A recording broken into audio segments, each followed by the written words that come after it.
Assalamualaikum warahmatullahi wabarakatuh. Kami dari kelompok PPL SDN Ciramegiri izin menyampaikan hasil diskusi kelompok kami. Sebelum menyampaikan materi, izinkan saya memperkenalkan teman-teman saya. Saya Nur Zaitunillah dan teman-teman saya ada Deva Liana, ada Nur Rohma, Sinta Yustika Dewi, dan Fatia Rosyada. Baik, pada kesempatan ini kami dari SDN Ciramegiri melakukan analisis video pembelajaran pada pembelajaran IPAS tentang materi magnet, listrik, dan teknologi untuk kehidupan berdasarkan link yang sudah tertera.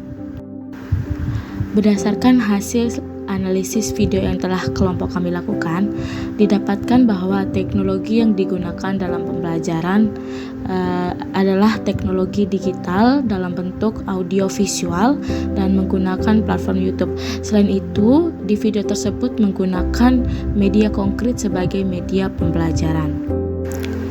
Baik, keunggulan dari media video yang digunakan pada pembelajaran itu yaitu yang pertama, peserta didik bisa kembali mengakses di mana saja dan menggunakan gawai, laptop, dan apa saja yang bisa mengakses internet, di mana peserta didik bisa mengakses video pembelajaran tadi di mana saja asal peserta didik memiliki akses internet dan perangkat yang mendukung untuk bisa mengakses video pembelajaran tersebut. Yang kedua yaitu meningkatkan motivasi dan keterlibatan siswa.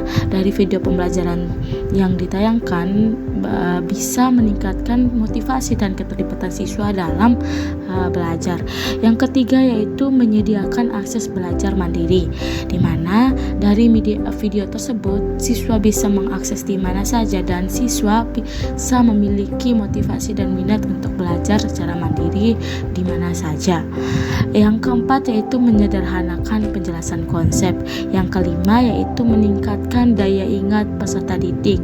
Yang keenam yaitu menyesuaikan berbagai gaya belajar dan dapat diintegrasikan pada pembelajaran daring, di mana dari media video yang digunakan sangat mendukung apabila pembelajaran dilaksanakan secara daring atau melalui online. Selanjutnya ada kelemahan dari media video pembelajaran, yaitu yang pertama, keterbatasan dalam mengakses. Peserta didik hanya dapat mengakses apabila memiliki akses internet dan perangkat pendukung. Lalu yang kedua, tidak semua materi pembelajaran dapat menggunakan media video pembelajaran. Dan yang terakhir, adanya keterbatasan durasi untuk menjaga fokus peserta didik. Kemudian ada keunggulan dari media konkret. Yang pertama yaitu mempermudah pemahaman konsep abstrak. Yang kedua yaitu meningkatkan keterlibatan dan motivasi peserta didik. Yang ketiga, mengembangkan keterampilan praktis. Yang keempat, memfasilitasi pembelajaran berbasis proyek atau project based learning. Dan yang terakhir, pembelajaran menjadi lebih kontekstual. Selanjutnya, pembahasan kelemahan media konkret disampaikan oleh saya Nur Rohma. Meskipun media konkret memiliki manfaat yang signifikan, ada beberapa tantangan yang perlu diperhatikan. Yang pertama, waktu persiapan yang lama. Salah satu kelemahan utama media konkret adalah waktu persiapan yang diperlukan. Menyiapkan alat peraga, buku, atau materi fisik lainnya seringkali memakan waktu yang cukup lama. Hal ini bisa menjadi kendala terutama dalam situasi di mana waktu yang terbatas. Yang kedua, manajemen kelas yang intensif. Penggunaan media ini seringkali memerlukan perhatian ekstra dari pengajar untuk memastikan bahwa semua siswa dalam menggunakan dan memahami materi dengan baik. Tanpa manajemen yang tepat, pembelajaran bisa menjadi tidak efektif. Yang ketiga, rentan terhadap kerusakan atau kehilangan.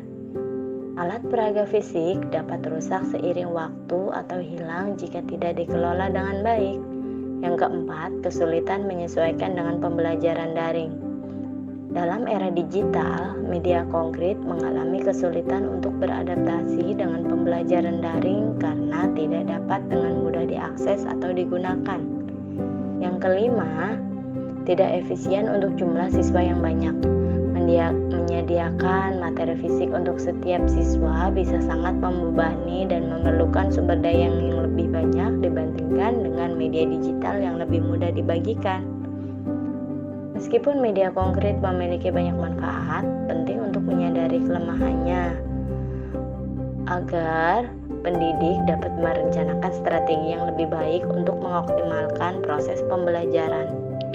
Kita akan membahas peluang yang ditawarkan oleh penggunaan video dalam pembelajaran. Yang pertama, yaitu salah satu peluang terbesar dari video adalah kemampuan untuk memantik rasa ingin tahu siswa.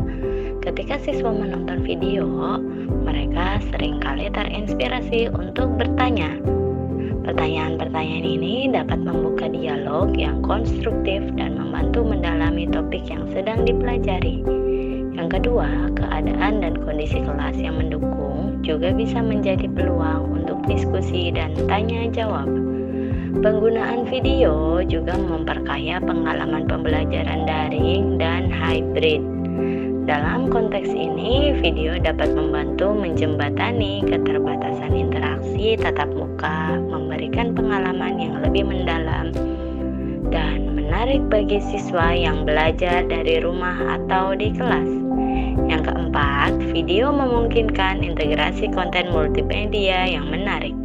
Dengan menambahkan gambar, grafik, dan audio, video dapat membuat materi pembelajaran lebih hidup dan mudah dipahami.